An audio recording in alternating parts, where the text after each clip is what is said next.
semangat ya untuk mengikuti kelas hari ini. Saya senang banget gitu melihat Ibu, Bapak, dan teman-teman semuanya begitu Aku antusias telepon mengikuti kelas apa di pertama FB Monet laptopnya ini, kelas premium yang tempat nanti chat mungkin jadi akan itu yang dibimbing dulu biasa selama ngantuk 6 pulang dulu bulan cepet ke aku depan bilang bareng Bang Toji. udah Ya. Sebelum dimulai, saya akan menjelaskan beberapa informasi secara apa praktis. Yang pertama, Zoom meeting ini memiliki sesi tanya jawab nanti setelah presentasi pemateri 1 dan pemateri 2. Nah, nanti ketika sudah selesai menjelaskan materi, boleh Ibu Bapak dan teman-teman semuanya bertanya di kolom komentar. Nanti saya akan sebutkan pertanyaannya kepada Bang Toji atau kepada Ibu Fitri, nanti akan dijawab secara langsung seperti itu. Nah, setelah itu nanti ini Zoom ini tidak begitu, setelah Zoom ini berakhir, kelasnya tidak selesai ya, masih ada pembimbingan nanti selama 6 bulan bareng Bang Toji, dan ada beberapa Zoom meeting lainnya seperti itu. Nah, untuk mempersingkat waktu, yang pertama kita akan, sebelum belajar mengenai FB Monet, kita akan belajar mengenai magnet rezeki, di mana ketika kita belajar magnet rezeki, kita dilatih dulu nih mentalnya ketika kita mau mempersiapkan FB Monet. Nah, untuk lebih lanjut akan dijelaskan materi magnet rezeki. Yang pertama mengenai magnet rezeki itu apa sih? Terus ada LOP dan ada mengenai perisai yang akan dijelaskan oleh Teh Fitri CTMR yang berpengalaman di magnet rezeki. Nah, sebelum kita mulai, kita perkenalan dulu siapa sih Teh Fitri ini gitu ya. Mari kita lihat profilnya sama-sama mengenai Teh Fitri CTMR gitu. Izin share screen ya.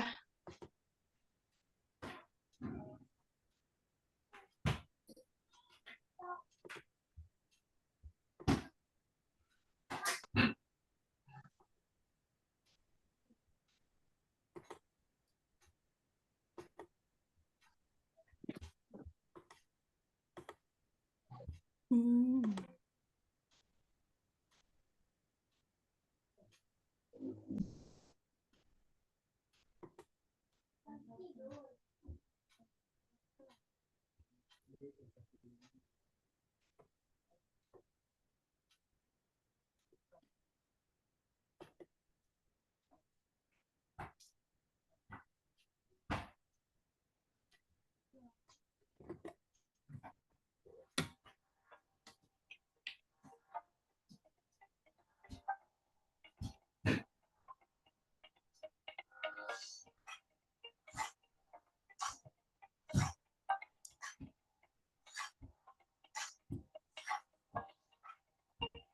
Ada, tapi suaranya nggak keluar ya?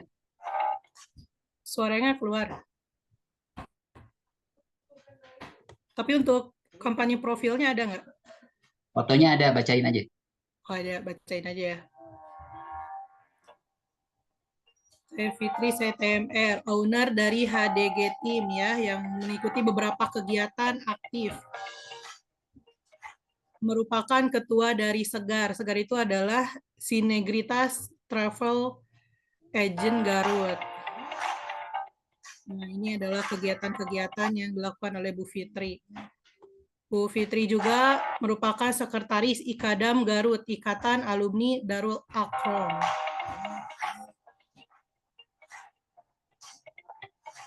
Mengikuti ketua UMKM.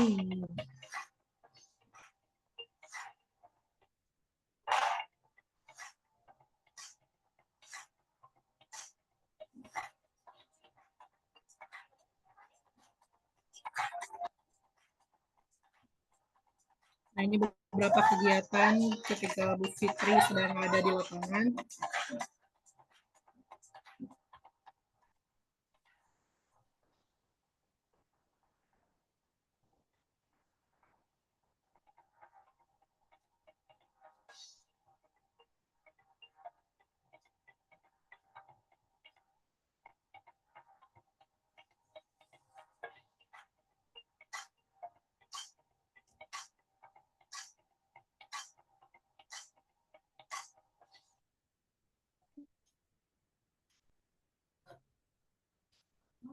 Nah, barusan adalah profil dari Ibu Fitri ya. Ibu Fitri ini merupakan owner dari HDG Tour Organizer, merupakan ketua Segar juga, dan kemudian menjadi sekretaris di IKADAM Garut atau Ikatan Alumni Darul Akrom. Kemudian menjadi ketua komunitas UMKM HDG, Certified Trainer Magnet Rejeki, Game Master Capacity Building, Master of Ceremony, terus mengikuti organisasi IWAFI, Ikatan Wanita Pengusaha Indonesia, dan merupakan istri dari Yoga Regawa Indra dan ibu dari 4 orang anak. Jadi Bu Fitri ini adalah istri dari Bang Toji, kayak gitu ya. Untuk selanjutnya, mari kita saksikan materi yang akan disampaikan oleh Bu Fitri. Untuk waktu dan tempatnya saya persilahkan kepada Bu Fitri. Oke, Assalamualaikum warahmatullahi wabarakatuh. Apa kabar Bapak Ibu malam ini? Alhamdulillah ya, mudah-mudahan. Oke, Alhamdulillah, mudah-mudahan dalam keadaan yang bahagia, sehat, walafiat, selalu dibahagiakan Allah ya. Ini banyak sekali yang sudah hadir pada malam hari ini ya untuk menimba ilmu pada malam hari ini. Mudah-mudahan ilmu yang nanti tersampaikan oleh kami ini menjadi ladang ibadah ya buat Bapak Ibu dan teman-teman semuanya. Nah, sebelumnya saya perkenalkan dulu tadi Teh Tia sudah sedikit mengulas perkenalan dari saya, edifikasi tentang saya. Saya adalah seorang ibu rumah tangga biasa aja sih gitu ya.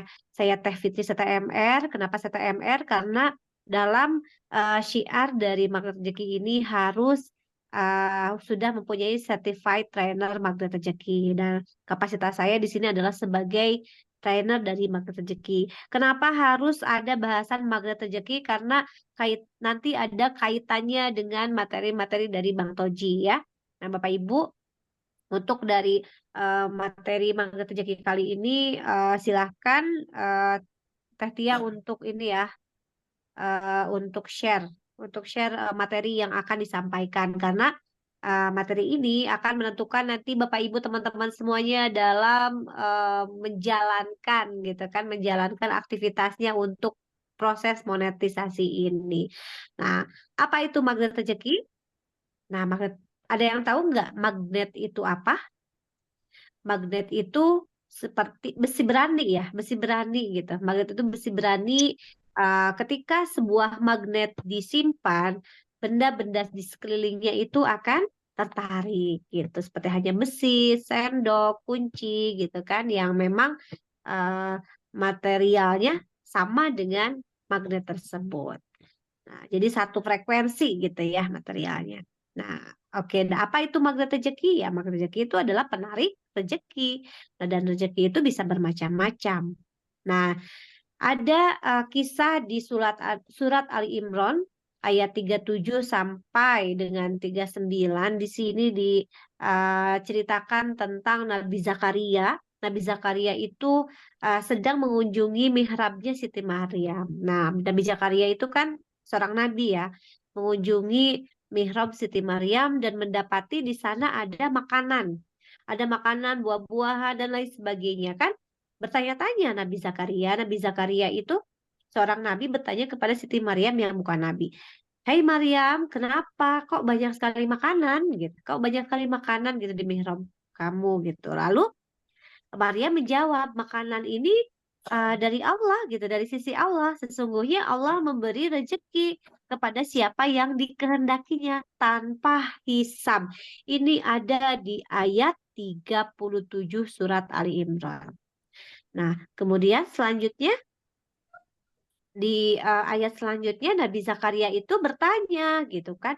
Nah, kok bisa gitu? Ya bisa, karena Allah yang maha segalanya. Allah itu yang maha mengatur rezeki manusia, mau dikasih kapanpun gitu. Nah, Nabi Zakaria yang seorang nabi belajar kepada Maryam yang bukan nabi.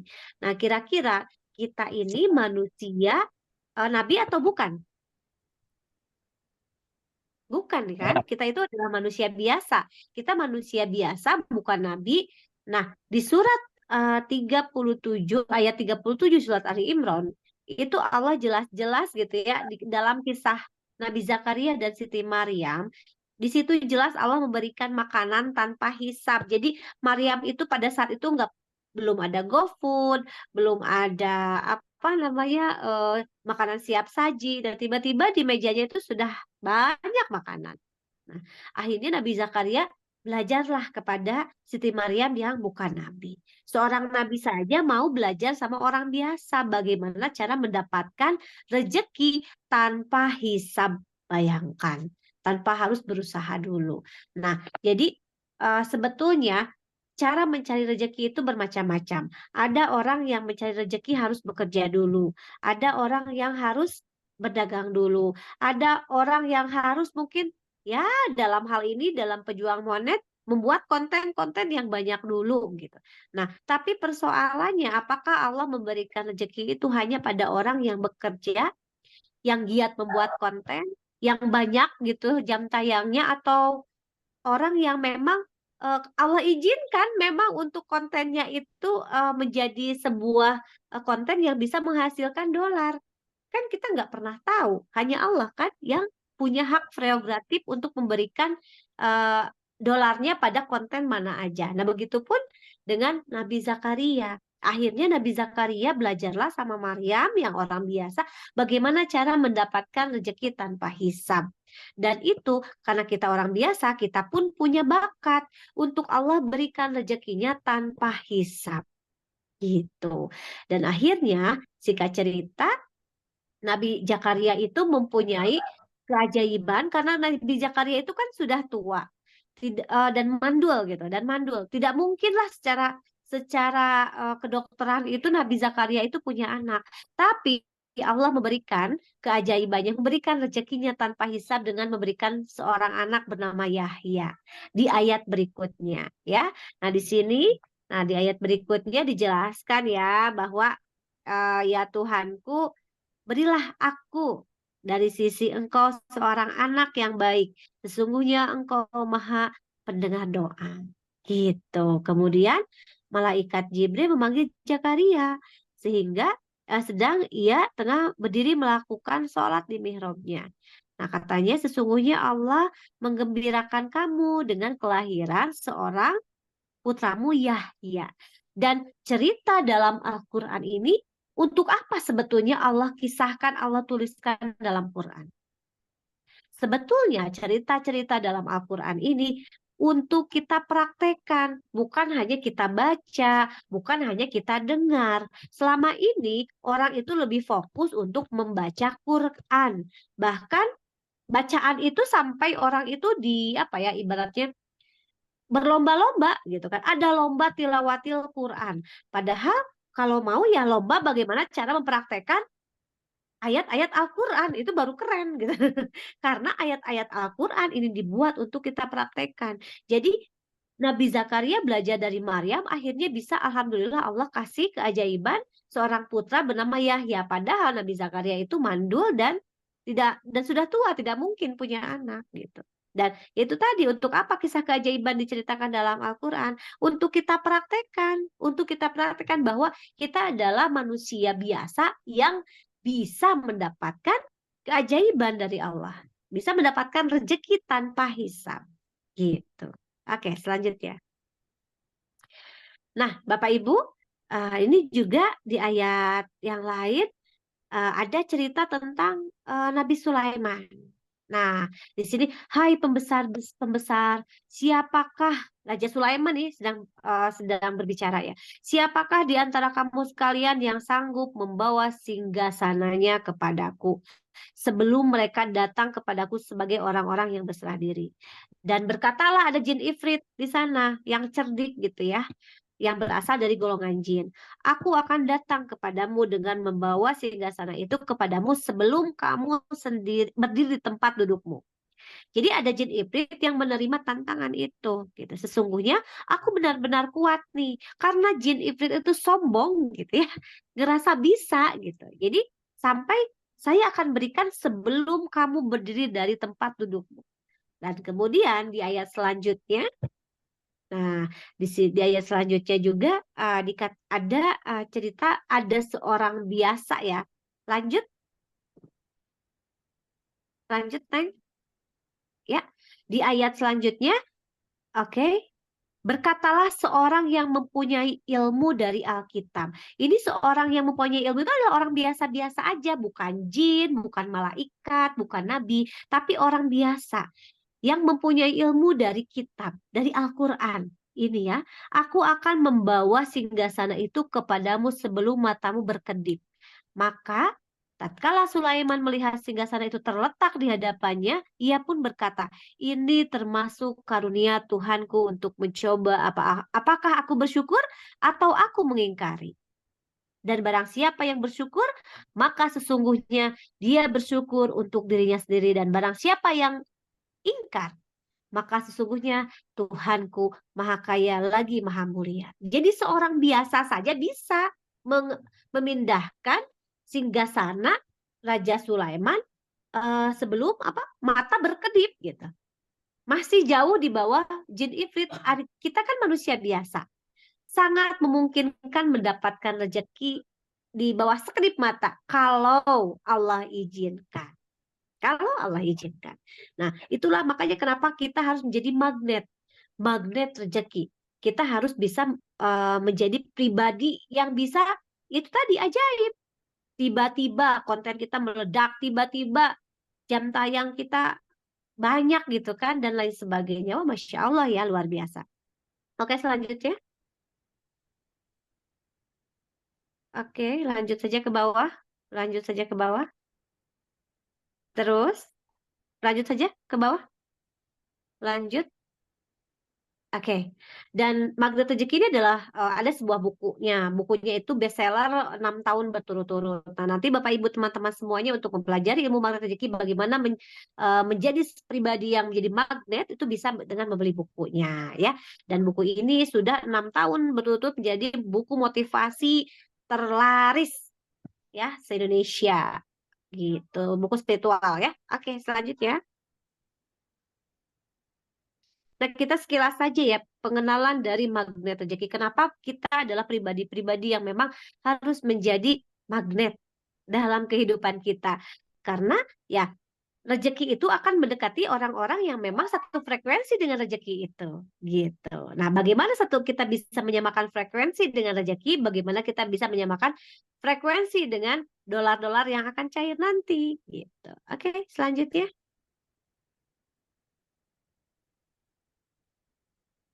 Nah, Bapak Ibu, bagaimana kalau kita melihat nih di luar sana ada orang yang lagi jalan, kerudungnya warna biru, kemudian tasnya warna merah, bajunya warna hitam, kemudian sepatunya warna emas, dan tasnya warna perak. Kemudian pakai lipstik warna biru. Nah, kira-kira dalam bayangan Bapak Ibu, orang itu gimana? Silakan catat di kolom komentar ya. Kalau kita melihat orang yang kerudungnya aneh gitu, warnanya tidak sesuai dengan baju gitu. Bajunya hitam, kerudungnya tadi warna biru ya. Kemudian tasnya warna perak, sepatunya warna emas gitu, dan kemudian lipstiknya warna ungu mungkin gitu kan, eyeshadow-nya warna kuning. Nah, kira-kira Bapak Ibu memandang orang itu seperti apa kira-kira? Kita akan belajar ilmu yang namanya law of projection. Jadi kekuatan dari proyeksi pikiran kita. Ada yang bisa jawab? Kalau kita melihat di jalanan tuh ada orang yang memang tampilannya seperti itu. Kira-kira kita kiranya tuh apa nih? Unik. Oke, beda ya. Terus apa lagi? Boleh. Ada lagi nggak yang aneh? Yang percaya diri. Oke, dia berani menentang kebiasaan orang lain. Oke, ekspresi seni dan unik. Ada lagi? Oke, nyentrik, antik. Oke, keren. Apalagi? Ada lagi? Boleh, boleh. Silahkan. Pengen viral. Masya Allah, kata ini dunia ini ya. Pengen viral. Fashion kali. Walah, kebebasan berekspresi boleh. Gitu ya. Macam-macam lah ya. Macam-macam persepsi dari masing-masing orang.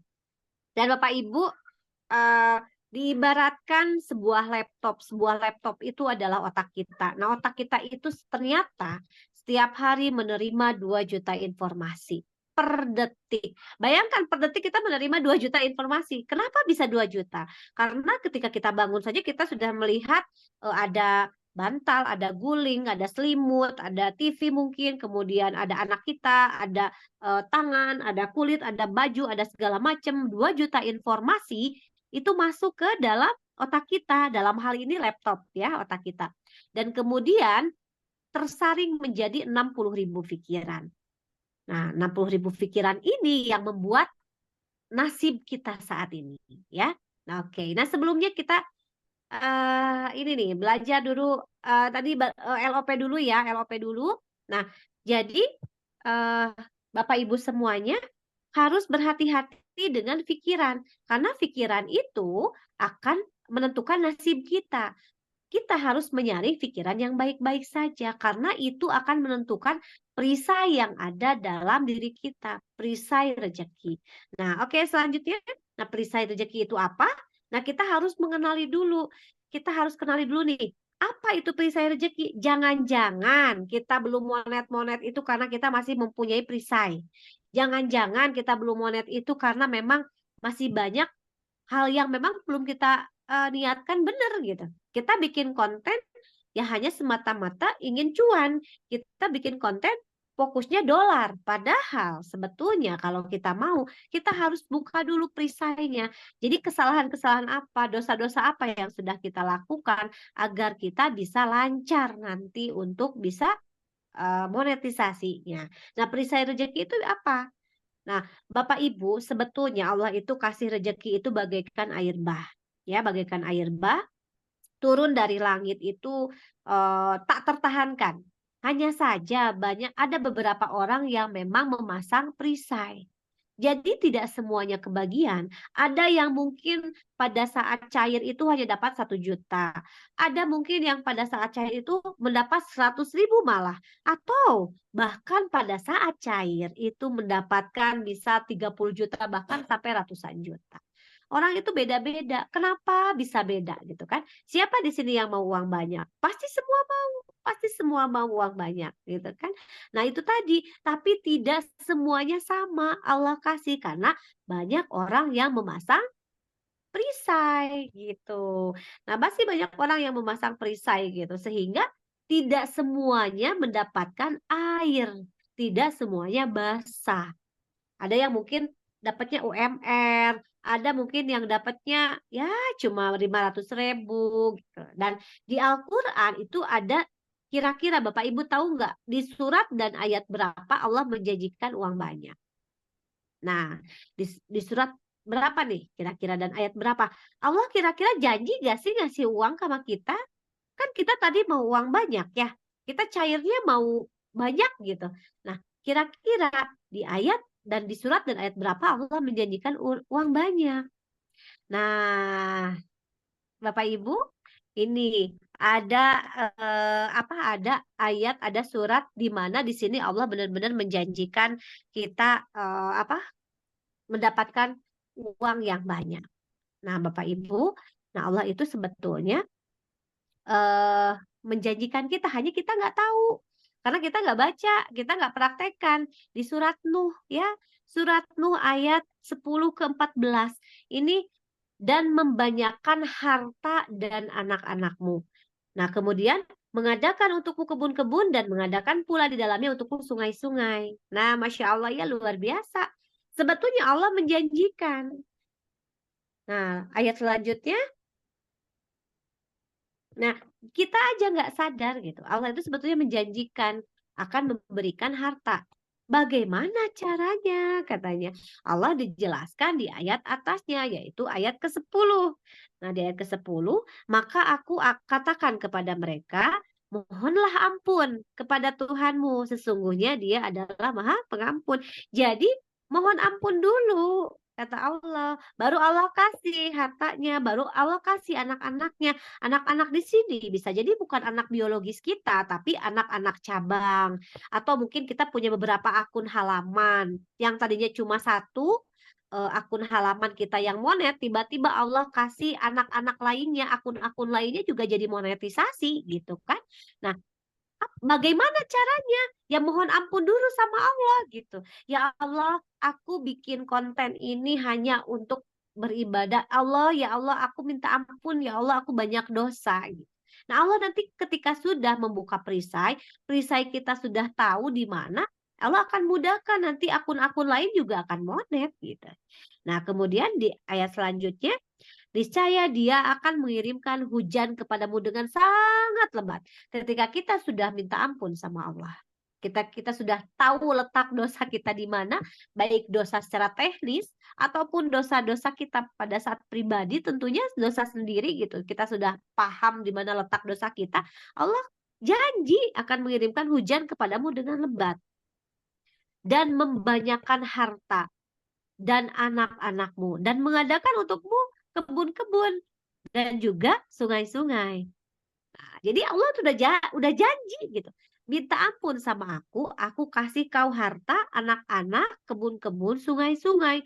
Tapi di ayat 13, mengapa kamu tidak percaya akan kebesaran Allah? Katanya, karena banyak manusia yang masa sih dengan minta ampun, akun saya akan jadi monet?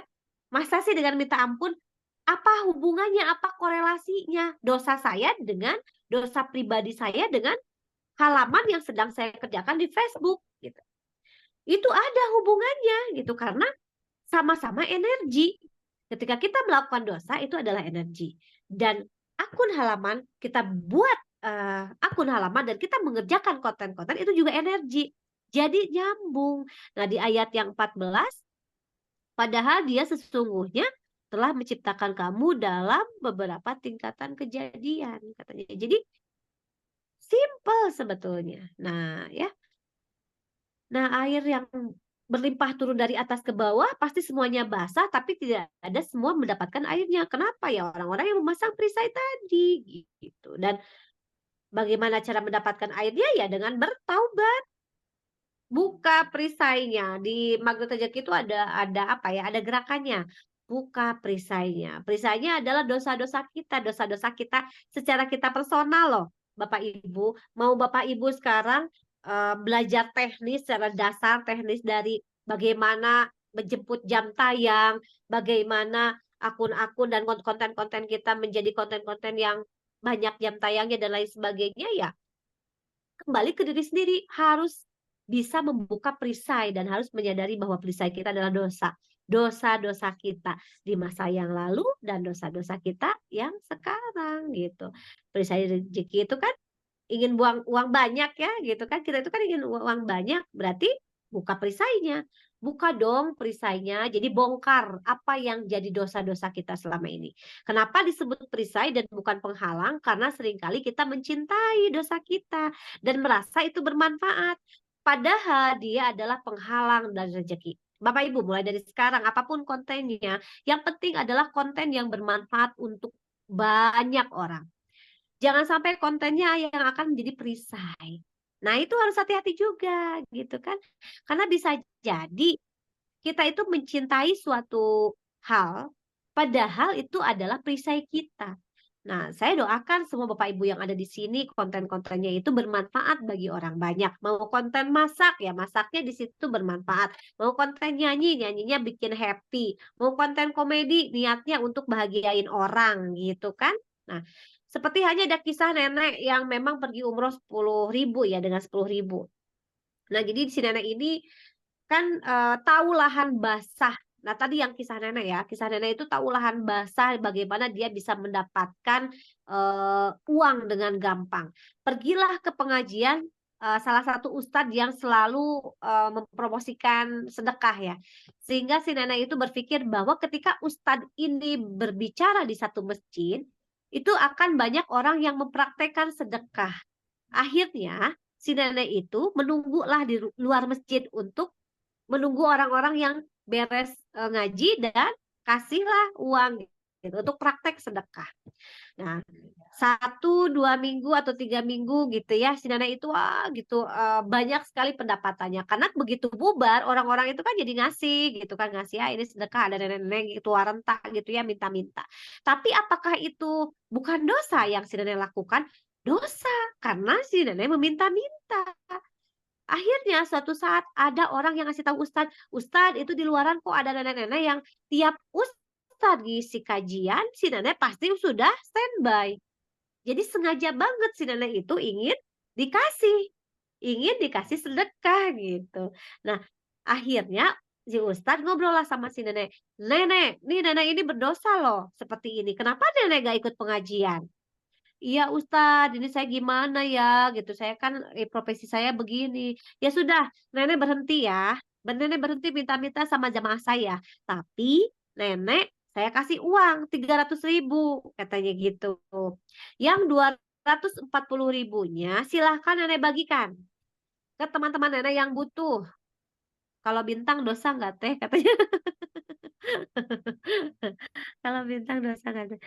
Oke. Nah, jadi si nenek itu kan, dikasih uang 300.000 nih sama ustaz, silakan 240.000-nya bagikan dan 60.000 buat nenek. Nah, singkat cerita 240.000 sudah dibagikan, sisa 60.000, tiba-tiba ada temennya yang nggak kebagian, "Nih saya belum kebagian nih," gitu ya. Si nenek kan bingung, 60.000 kan jatah dia ya, tapi si nenek juga punya rasa, ya maksudnya rasa rasa bersalah karena mungkin temannya tidak terkasih ya. Akhirnya menyisihkanlah 10.000 uangnya untuk dikasihkan kepada temannya yang belum kebagian. Nah, setelah itu si nenek karena sudah ditegur jadi nggak minta-minta lagi, tapi jadi ngaji, datang ke masjid buat ngaji, ikut ngaji dengan ibu-ibu yang lainnya. Seiring berjalannya waktu si nenek semakin rajin dan tiba-tiba ketika pulang dari pengajian suatu hari si nenek ketemu dengan ibu haji. Nah, ibu haji lalu manggil, "Nek sini," katanya gitu. "Nek, nenek saya tuh lihat dari kemarin itu ya rajin ngajinya. Nenek saya itu ada keinginan untuk mengumrohkan orang. Saya boleh ya mengumrohkan nenek?" Gitu katanya. Wah, ajaib ya. Dengan uang 10.000 si nenek bisa umroh. Karena kenapa dengan uang 10.000? Karena bagian dia itu dikasih sama orang yang 10.000. Kalau yang 240 kan udah dikasih ya, tinggal 60.000, yang 10.000-nya karena bagian dia, haknya dia dikasih sama orang, Allah ganti dengan umroh gratis. Nah, kira-kira kita nih kalau misalnya lagi bikin, konten gitu ya, lagi memang, berniat untuk membuat akun dari Monet ini gitu ya, perhitungan nggak gitu dengan, sedekahnya? Perhitungan nggak dengan niat amal baiknya untuk, apa ya, untuk bermanfaat bagi orang banyak gitu. Nah, kalau niat saja kita tidak sedekah gitu, gimana kita mau hasil yang baik gitu dari, akun-akun kita gitu, akun halaman kita, gitu. Nah, ini luar biasa kisah si nenek ini. Oke, selanjutnya. Nah, orang yang tidak kenal Allah itu ya mau uang banyak, jadi mau gampang gitu. Jadi, eee, pasti workaholic gitu. Orang yang gak kenal Allah, belum tahu ilmunya, belum tahu perisai rezeki, jadi ya workaholic, siang malam gitu kan, mengejar jam tayang, kemudian apalagi nih, bikin konten terus-terusan gitu ya, nggak kenal waktu gitu kan. Nah, jadi akhirnya apa yang terjadi? Ya ke keluarga juga kurang harmonis, ke anak-anak kurang dekat gitu kan. Nah, memangnya rezeki itu memang harus harus selalu kerja gitu kan? Ya tidak gitu. Karena ketika kita sudah mengenal perisai rezeki, pribadi-pribadi magnet rezeki itu adalah pribadi yang taubaholik, memperbanyak taubatnya gitu, memperbanyak ingat dengan dosa-dosanya gitu. Jadi ya orang yang kenal Allah mah perbanyak taubaholik aja. Ketika halamannya belum benar bukan menyalahkan orang, tapi, "Ya Allah aku yang masih banyak dosa, ya Allah aku salah kemarin aku nonton sesuatu yang nggak baik, mungkin ini akibatnya. Ya Allah kemarin aku marahin anak," gitu ya, ya Allah. Jadi ada korelasinya dengan kehidupan pribadi. Nah, kemudian hikmah dari ilmu perisai rezeki, menyadari semua persoalan hidup datangnya dari dosa kita. Kemudian, kesadaran akan dosa adalah awal mula keajaiban. Sibuk melihat dosa sendiri dan tidak melihat dosa orang lain karena kita ingin keajaiban terjadi pada diri kita. Bertaubat dan berhenti atas dosa masa lalu dan berhati-hati dengan dosa yang masa depan. Ketika kita melakukan dosa satu, cepat bertaubat. Ketika kita melakukan dosa dua, cepat bertaubat. Jadi intinya seseorang yang taubaholak ini bukan berarti tidak akan pernah melakukan dosa. Tapi ketika dia berbuat salah, ketika dia berbuat dosa, dia cepat-cepat kembali kepada Allah. Jadi rezeki datang deh. Gitu. Nah, itu kita seperti halnya magnet. Ketika dibuka perisainya, ini perisai yang biru itu perisai ya, magnet yang merah, yang biru perisai. Ketika perisainya dibuka, maka rezeki nempel gitu ya. Itu adalah materi dari perisai rezeki. Ini kaitannya dengan law of projection yang tadi saya buka di awal. Nah, ini diibaratkan 2 juta informasi masuk ke dalam otak kita, disaring menjadi 60.000 pikiran menjadi sebuah nasib. Nah, oke selanjutnya.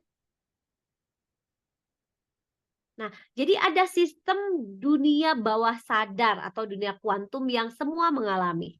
Nah, sebetulnya teman-teman semua ini di dunia maya udah dunia kuantum sebetulnya ya. Udah jadi ya korelasi jelas lah gitu dengan dunia nyata. Membicarakan orang lain, lalu orang lain itu datang, pasti semua pernah. Firasat seorang ibu kepada anaknya, biasanya seorang ibu tuh cepet banget firasatnya. Aduh, anaknya kok ingat terus, ya, ternyata anaknya lagi sakit. Dan lintasan-lintasan pikiran di tanah suci. Kalau kita pengen ke tanah suci, pasti lintasan-lintasan tanah suci itu datang dan kita diundang tidak lama setelah itu.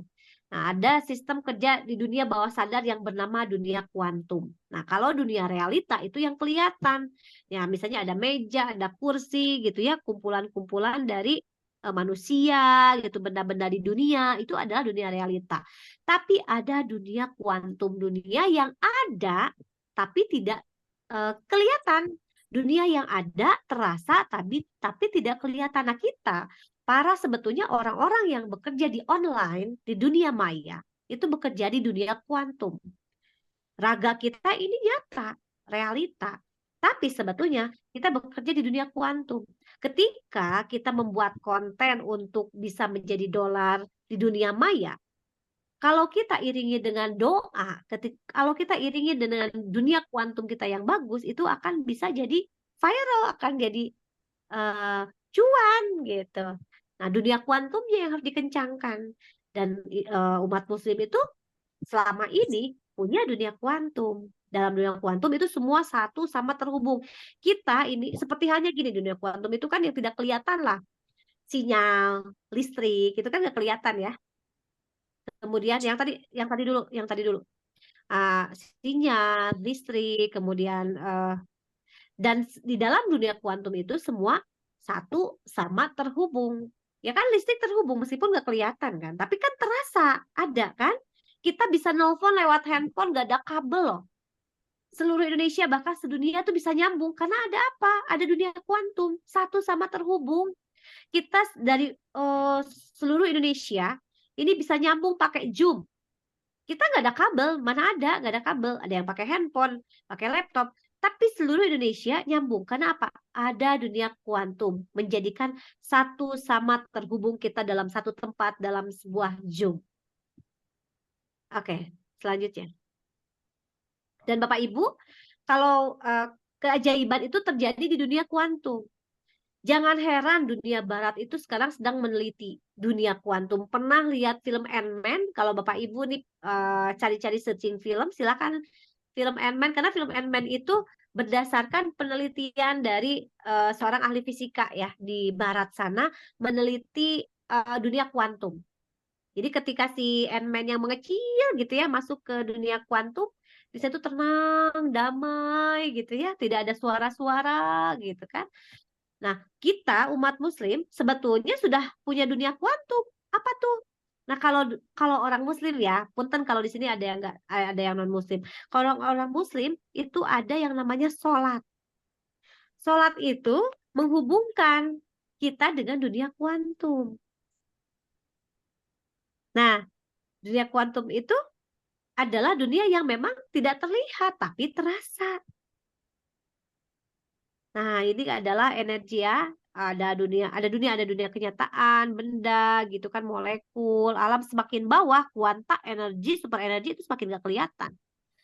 Ini secara benda secara umumnya seperti ini. Dan di manusia itu dunia kehidupan, nasib, karakter, kemudian kebiasaan, kemudian apalagi itu tindakan, pikiran, perasaan. Jadi yang tidak terlihat itu ada pikiran, perasaan, spiritual. Nah itu Bapak Ibu, teman-teman semua yang harus dikencangkan.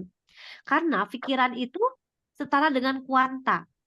Perasaan setara dengan energi dan super energi setara dengan spiritual. Nah, Bapak Ibu harus bergerak di yang paling bawah, 3 bawah itu. Nah, kalau 3 bawah itu sudah oke, gampang lah yang lain-lainnya gitu. Teknis mah dari Bang Toji praktek dikit langsung cuan gitu. Masuk ke dunia kuantum dimulai dari menguasai pikiran. Nah, ya pikiran yang tadi saya bahas di awal dengan tema law of projection. Lalu kekuatan perasaan, kemudian kekuatan spiritual itu yang harus Bapak Ibu belajar.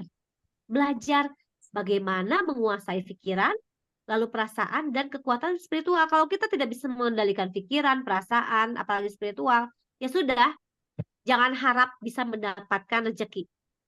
Jangan harap kita bisa cair sesuai dengan harapan. Mungkin saja kita cair besar tapi tidak berkah mungkin. Kalau kita tidak bisa menguasai kekuatan pikiran, perasaan, dan spiritual. Selanjutnya. Setiap pikiran adalah energi yang terpancar dan tervibrasi ke alam menjadi sebuah nasib. Jadi berhati-hatilah gitu dalam berpikir. Dan selanjutnya. Nah, seperti yang tadi saya ceritakan di awal sebelum ada materi perisai rezeki. Hidup itu adalah proyeksi. Nah, 2 juta informasi itu per detik masuk ke dalam otak kita dan disaring menjadi 60.000 pikiran setiap harinya. Kemudian pikiran-pikiran itu yang menjadikan kita nasib. Nah, Bapak Ibu, ketika berpikir tentang kejar jam tayang itu ya harusnya dijemput gitu ya. Fokus kepada konten demi membahagiakan dan memuliakan orang lain semaksimal kita bisa gitu. Nah, pengen monet atau pengen dolar kita ini. Nah, ini harus disesuaikan, harus kitanya tuh niatnya buat apa dulu gitu. Nah, jadi ketika kita nih lagi sedang membuat konten, niatnya kita itu untuk positif gitu, untuk bermanfaat bagi orang lain. Dan energi-energi positif ini akan menjadi sebuah nasib. Dan nasib ini nanti akan menentukan ini jam tayangnya bagaimana gitu, hasilnya nanti bagaimana, cairnya bagaimana gitu kan. Oke, selanjutnya. Makanya berhati-hatilah dengan pikiran. Pikiran itu harus yang baik-baik saja. Kalaupun ada informasi yang nggak baik, yang disaring itu harus yang baiknya. Yang nggak baiknya itu jangan diingat-ingat, apalagi diulang-ulang gitu. Jadi informasi datang nih, suka tidak suka, ketika ada yang nggak baik dan baik itu masuk ke dalam otak kita.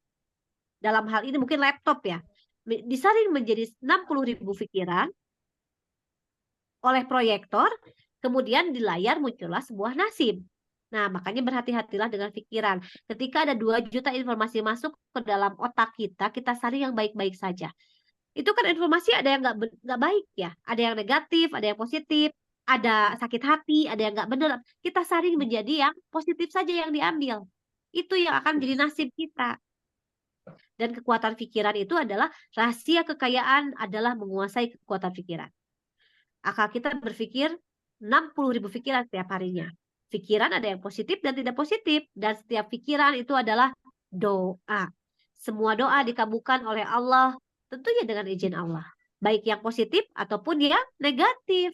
Makanya harus berhati-hati dengan pikiran kita. Karena pikiran kita udah memikirkan, aduh ini boncos. Ya sudah, akhirnya juga boncos. Gitu. Tapi kalau pikiran kita, insya Allah ini akan bermanfaat untuk umat banyak nih. Insya Allah akan jadi dolar nih besar, ya sudah bakal gitu terjadi gitu. Jadi kita tidak punya pilihan lain selain berpikir yang baik-baik saja untuk mendapatkan rezeki pada saat itu gitu ya. Oke, selanjutnya. Nah, kita tidak punya pilihan lain atas pikiran kita kecuali berpikir yang baik-baik saja. Jadi kalau berbicara, kalau konten biasakan dari sekarang Bapak Ibu kalimatnya yang baik-baik yang dikeluarkan. Ya meskipun kalau di online itu terkadang yang sensasional itu yang lebih viral ya. Tapi kan balik lagi energi kuantum gitu. Allah itu memberikan keajaiban bagi orang yang berpikiran yang positif. Oke, mungkin besar gitu ya hasilnya, tapi berkah tidak gitu kan kalau memang kata-katanya nggak bagus. Dan latihan di Magnet Rezeki adalah mengucapkan wow keren. Jadi ketika ada ketidakmudahan dalam hidup kita, kita tuh bilangnya wow keren gitu ya. Halaman tidak monet-monet, wow keren. Mungkin Allah kasih kesempatan buat kita untuk terus belajar. Kemudian nggak jadi cuan-cuan, ya sudah nggak apa-apa. Mungkin Allah masih belajar untuk kita bagaimana membuat konten yang bagus gitu aja. Ketika kita bilang wow keren itu harus sesuai dengan pikiran kita. Pikiran kitanya harus benar juga. Wow keren tapi di pikirannya menggerutu ya tidak akan ajaib gitu. Jadi pikiran itu dan perasaan harus sinkron ya. Oke, selanjutnya. Nah, ini ada cerita tentang Kotia. Saya cerita ini mungkin kayaknya sedikit aja ya. Saya berapa menit lagi nih? 10 menit lagi ya materi saya. Tentang Kotia ada seorang anak 2,5 tahun kurang lebih dan seorang anak ini senang menggambar.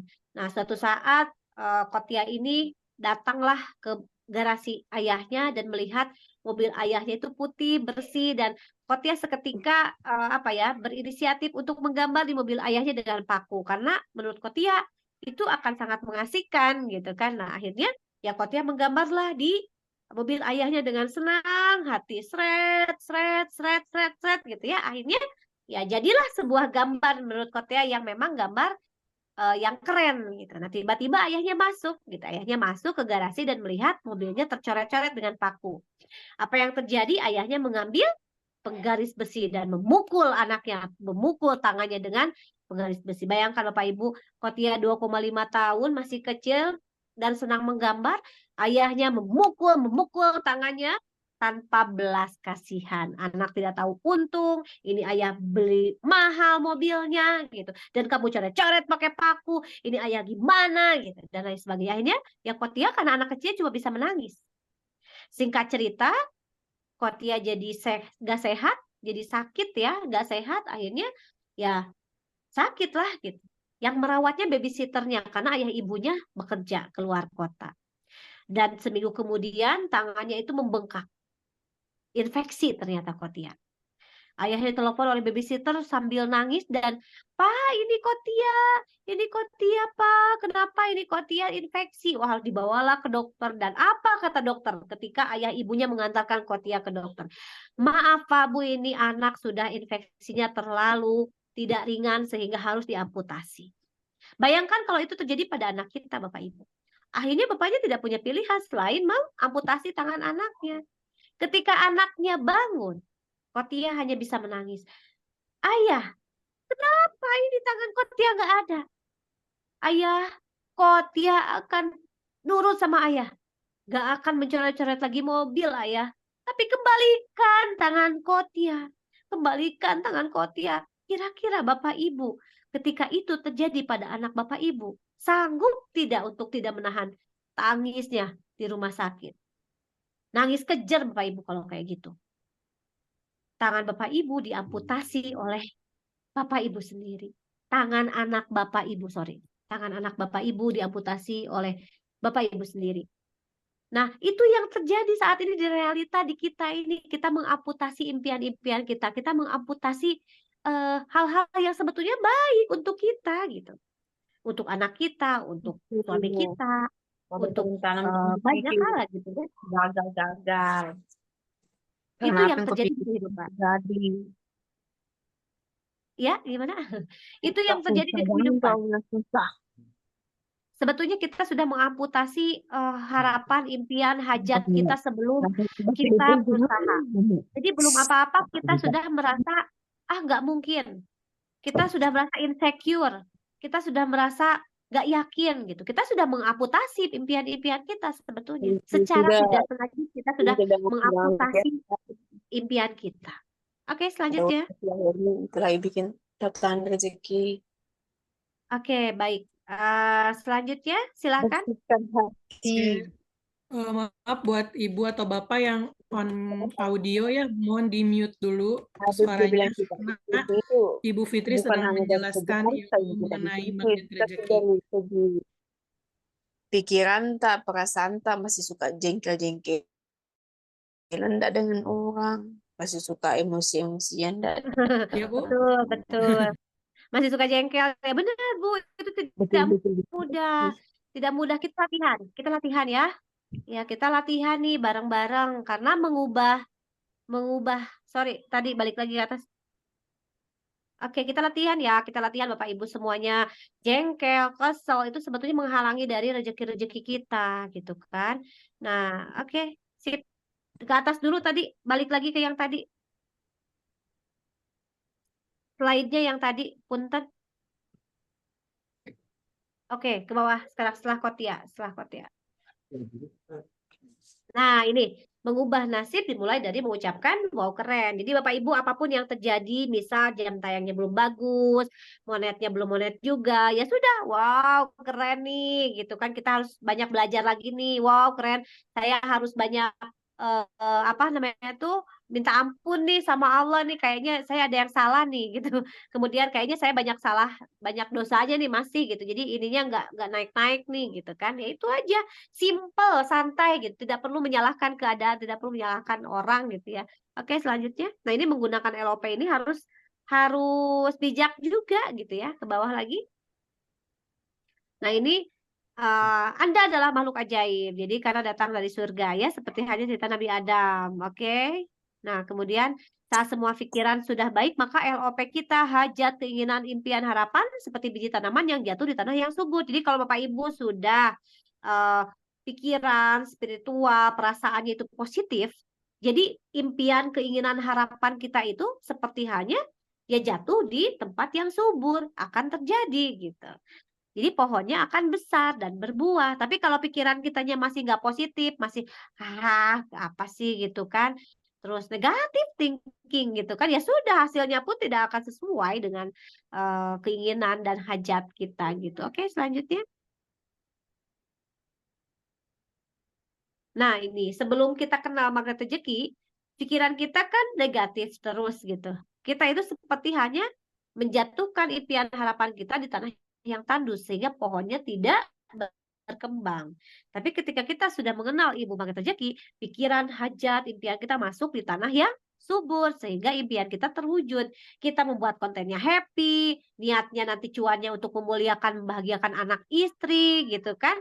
Kita niatnya apa dulu nih gitu. Kalau niatnya hanya ingin memperkaya diri sendiri tanpa memperhatikan orang gitu kan, tanpa peduli sama orang lain, ya Allah juga akan kasih yang sesuai dengan niatnya gitu. Tapi kalau niatnya ingin memuliakan, membahagiakan istri gitu, Allah kasih rezeki apa seperti air bah. Selanjutnya, oke, nah mungkin ini aja materi terakhir 5 menit ya, disiplin kata. Nah Bapak Ibu, LOP ini apa ya, nyambung dengan disiplin kata karena ketika kita punya satu kata saja, kita harus berbicara yang baik-baik saja gitu, paling baik gitu, paling yang diinginkan gitu. Kalau punya satu kata ajaib, nah makanya Bapak Ibu harus berhati-hati dengan kata-kata, harus disiplin kata gitu. Meskipun membuat konten gitu seru-seruan, lucu-lucuan, tapi kata-katanya dijaga ya Bapak Ibu ya, karena kata-kata itu biasanya akan jadi doa dan semua doa itu diaminkan oleh para malaikat dan malaikat itu pasti dikabulkan. Gitu doanya. Oke, lanjut. Nah, oke. Lalu bagaimana sebenarnya jika punya 20.000 kata ajaib setiap hari? Biasanya ibu-ibu nih yang punya kata 20.000 ajaib. Kalau bapak-bapak mah 8.000 lah ya. Cuma nggak apa-apa. Ini kita ambil contoh ibu-ibu. Apa yang harusnya diucapkan? Ya sudah. Setiap kata-katanya harus kata-kata terbaik yang diucapkan. Ketika kata-katanya nggak baik, itu banyak apa namanya? Jadi racun berterbangan gitu ya. Banyak hal yang nantinya jadi tidak akan bagus gitu dan akan diaminkan oleh malaikat amin amin gitu yang ada di pikiran kita karena kita kata-katanya nggak bagus ya sudah itu yang terjadi gitu. Lanjut selanjutnya. Ada dalil la tad'u ala anfusikum illa bi khairin fa innal malaikata yu'minuna ala ma taqulun. Jangan berkata-kata kecuali yang baik saja. Sesungguhnya malaikat mengaminkan semua yang kalian ucapkan. Makanya Bapak Ibu hati-hati ya bikin kontennya. Bagusnya sih yang ya kata-katanya baik-baik, gak apa-apa plesetan apa segala macam, tapi ya kita cari energi yang lebih baik dari kata-katanya. Dan ini adalah salah satu untuk pelatih katanya ya di bawah ya.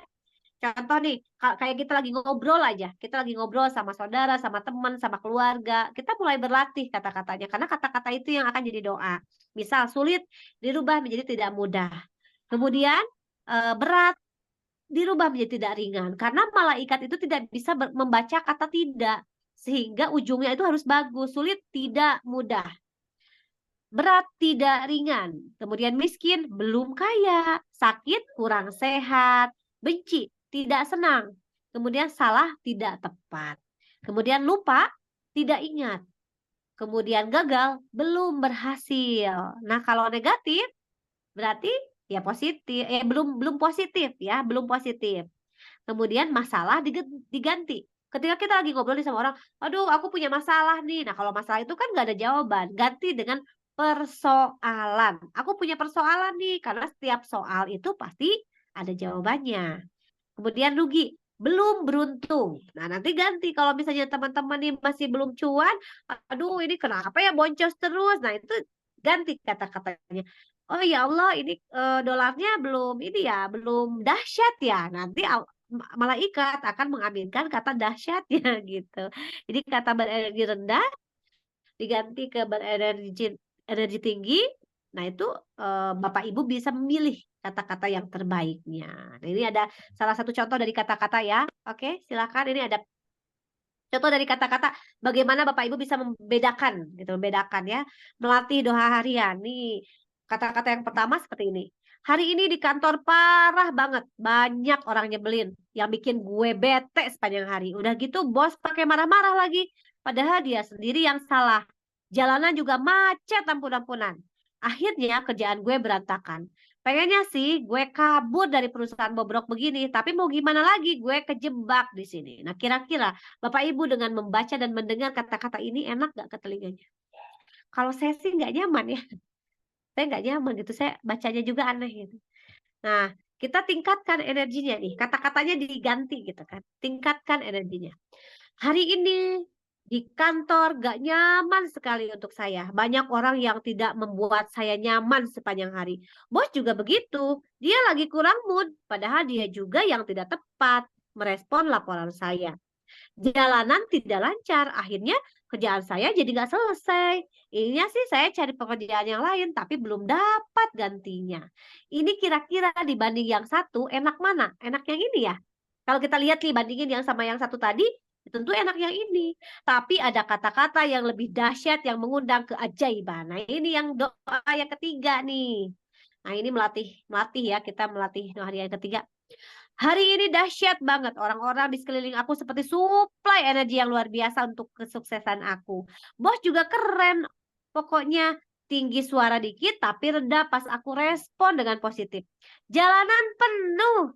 Jadi aku bisa kerjain beberapa pekerjaan di mobil kantor. Ini pekerjaan terbaik yang pernah aku lakukan. Sambil berdoa agar Allah berikan pekerjaan yang jauh lebih baik lagi. Nah, kira-kira energinya enak yang mana? Kalau saya sih pilih yang ketiga gitu. Yaitu Bapak Ibu harus memilih kata-kata yang berenergi yang dahsyat. Karena ya Allah akan memberikan rezeki keajaibannya kepada orang-orang yang punya energi yang positif. Dan ingat loh, kita ini ya di dunia kuantum. Satu sama terhubung. Ketika Bapak Ibu memikirkan A, ya itu A yang terjadi. Kalau di jalanan macet, ganti dengan penuh. Karena penuh itu energinya lebih tinggi. Kita sedang berdoa, ya Allah jalanan penuh. Seolah-olah kita sedang berdoa, penuhkanlah dompetku, penuhkanlah ATM-ku, penuhkanlah rezekiku. Gitu Bapak Ibu. Oke. Nah, mungkin materi dari Magnet Rezeki di sesi pertama ini cukup sekian. Bapak Ibu satu hal, tidak ada cara yang paling mudah untuk mengubah nasib dan mengundang keajaiban, semudah disiplin kata. Disiplin kata. Hei mulut, jaga ya. Yang keluar adalah yang baik-baik saja. Kalau sudah keceplosan, nggak apa-apa. Istighfar saja. Astagfirullahaladzim, tadi aku ngomong nggak bagus. Gitu kan? Nggak apa-apa. Namanya kita melatih. Ya, disiplin kata. Oke, baik. Sepertinya sudah selesai materi saya pada sesi satu ini. Kebenaran datangnya dari Allah dan ketidaktepatan tentunya datangnya dari saya. Saya Fitri CTMR, saya pamit pada malam hari ini. Mudah-mudahan Bapak Ibu mendapatkan manfaat dari ilmu yang sudah saya sampaikan pada malam hari ini. Wassalamualaikum warahmatullahi wabarakatuh. Waalaikumsalam warahmatullahi wabarakatuh. Alhamdulillah materi yang telah disampaikan oleh Bu Fitri sangat keren banget ya. Terima kasih Bu Fitri udah menyampaikan ilmu yang sangat luar biasa. Sekilas tadi tentang magnet rezeki ya, kenapa di Al-Quran itu banyak surat-surat atau kisah-kisah yang menceritakan tentang Nabi, supaya kita belajar dari situ bagaimana cara kita mendapatkan rejeki dengan cara membuka perisai, kita bertobat kepada Allah, dan rejeki itu akan datang dengan sendirinya, seperti itu. Nah, untuk mempersingkat waktu, untuk teman-teman yang mau bertanya nanti kepada Teh Fitri, boleh pertanyaannya dicatat terlebih dahulu, nanti bisa ditanyakan di kolom komentar ya. Untuk selanjutnya, kita akan belajar mengenai FB Monet, kelas yang ditunggu-tunggu dari lama nih, kapan mulainya Teh Kak gitu ya, udah banyak yang nanyai, udah pengen cepat-cepat belajar bareng Bang Toji. Nah, mungkin di sini teman-teman ada beberapa yang belum mengenal siapa sih Bang Toji ini gitu ya. Agar lebih kenal dekat, mari kita lihat dulu sekilas profilnya tentang Bang Toji itu seperti apa gitu ya. Siapa sih Bang Toji itu? Mari kita saksikan sama-sama.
Nah, barusan adalah sekilas mengenai profil siapa itu Bang Toji. Suara saya terdengar tidak, Bapak, Ibu, dan teman-teman semuanya? Ada ya? Nah, tadi itu adalah profil Bang Toji. Siapa sih Bang Toji? Itu sering disebut dukun online ya, karena kesenangannya dalam mengutik atau mengulik gitu ya, sosial media, entah itu digital marketing ataupun Mbak Meta. Keahliannya dalam mengutik ini membawa teman-teman sekarang berada di kelasnya gitu ya, berbagi ilmu apa yang sudah dipelajari Bang Toji. Untuk selanjutnya, biar mempercepat waktu juga, dan teman-teman belajar dengan semangat gitu ya. Mari kita sambut atau saya persilahkan kepada Bang Toji untuk menjelaskan mengenai apa itu FB Monet dan bagaimana cara melatih mentalnya supaya kita bersemangat gitu mencari cuan di Facebook.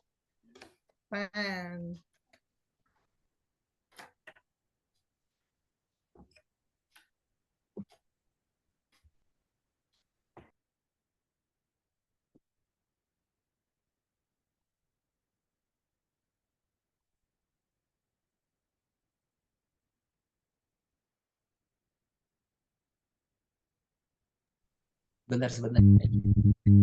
Saya susah.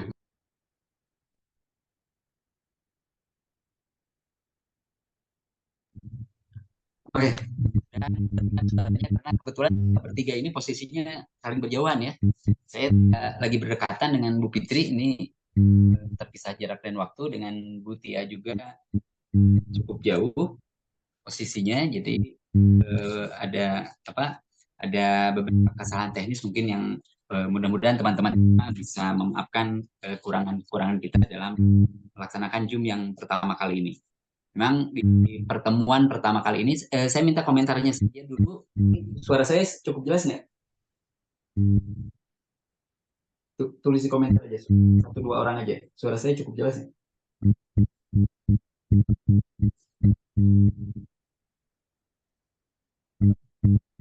Bentar, saya harus lihat di laptop.